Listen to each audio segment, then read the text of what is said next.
Hello YouTubers, and as promised in my last video, I'm continuing my reviews of the Doctor and Dalek 2-packs. And today I will be reviewing the second Doctor and Dalek Aaarrgghh from Evil of the Daleks. Before we get onto the figures, as always, we will take a quick look at the packaging.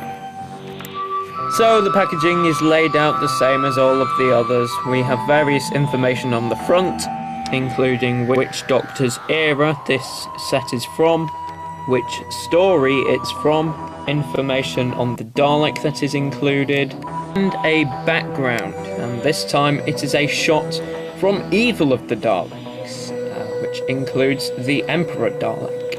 On the top we again have various information, including the contents of the set. On both sides we have a promotional image and a contents piece.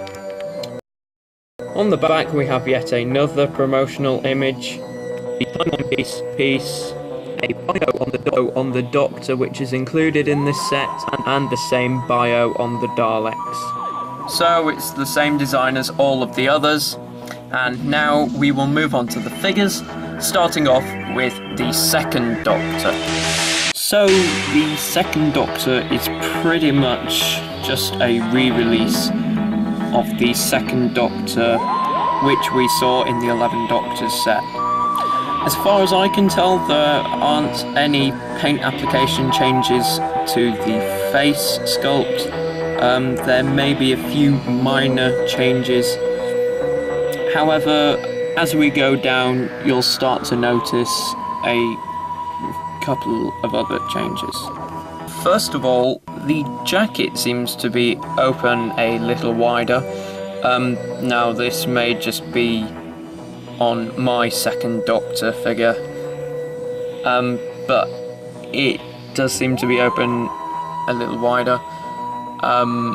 To be honest now, looking at the 11 Doctors set release, it may just be a little fault in the factory. But that's not the only change. The jacket is now a matte black instead of a glossy black, and the handkerchief coming out of his top pocket is now a much darker red compared to the original, which was quite glossy as well. The shoes also seem to have been changed. They're now just plain black rather than a plain black with brown painted over the top, so they don't have the dirty effect anymore. Another difference worth mentioning is he does not come with his recorder this time round, which, to be honest, I'm not too bothered about really. The articulation is standard to these second Doctor figures and is as follows. The head can turn, it can't do a full 360 due to the collar on the shirt. The arms can do a 360 degree turn at the shoulders, 360 degree turn at the biceps, bend at the elbow, a 360 degree turn at the wrist, which is really stiff.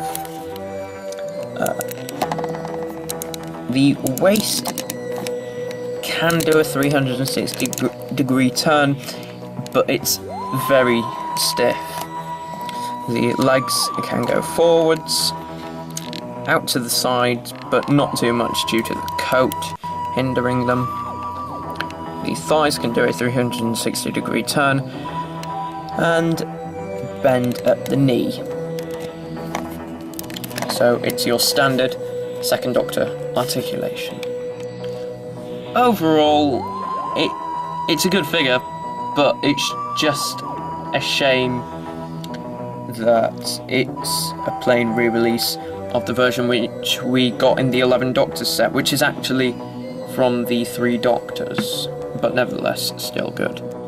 So now we move on to the Dalek, and it's pretty much the same Dalek Emperor Guard which we saw in the Dalek Collector set number 2. However, it does have some changes to it. So the first change I'll talk about is the eye stalk. Now, this has the original eye stalk has actually been replaced with the eye stalk that comes with one of the other Daleks from Dalek Collector set number 2, which is the Saucer Commander Dalek. So that basically means that it has a black cover over part of it, and it also means that the actual eyepiece is now a matte black instead of a glossy black. Yet another change is the dome lights. Instead of getting the normal rounded, clear 60s dome lights, which we're quite familiar with now, we have these new, clear, yellow and resculpted dome lights, which we first saw on the Dalek from the sound effects Daleks Wave 1 from Power of the Daleks. My figure does unfortunately have a few quality control issues. For example, there is a chip in the paint there, a chip there, another chip there.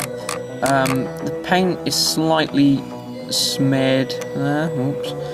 There we are, you can just see a black patch there.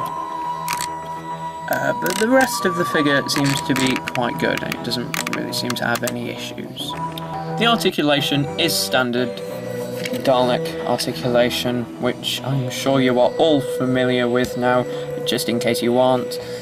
Basically the head can do a full 360-degree rotation, the eye stalk can go up and down. Mine's quite loose really, it's not too loose so it can stay wherever you put it, but it is still fairly loose. The manipulator arm and the gun arm can move about anywhere. The gun arm on mine is quite stiff compared to the manipulator arm, which isn't really. Thankfully, I don't have any loose issues with this Dalek, but I do on some of the others. And then on the bottom we have the axle wheel here, a swivel wheel at the front, which allows the Dalek to move and roam around quite freely, which is nice. Overall, it's not a bad figure, but you know, there's just not much difference in it really. So my overall thoughts on this set, well, it's quite good, but it suffers from the same flaw as pretty much all of the sets which were released in Wave 1, which is there just isn't really much variation, if any. Sure, they've neatened a few things up, but there's just not really any difference. So I would probably say that you may want to miss on this set. Much like the 6th Doctor and Dalek, actually, although this one is quite a bit better than that set, because that set pretty much had no variation whatsoever. So thank you for watching this review, and I will see you in my next video.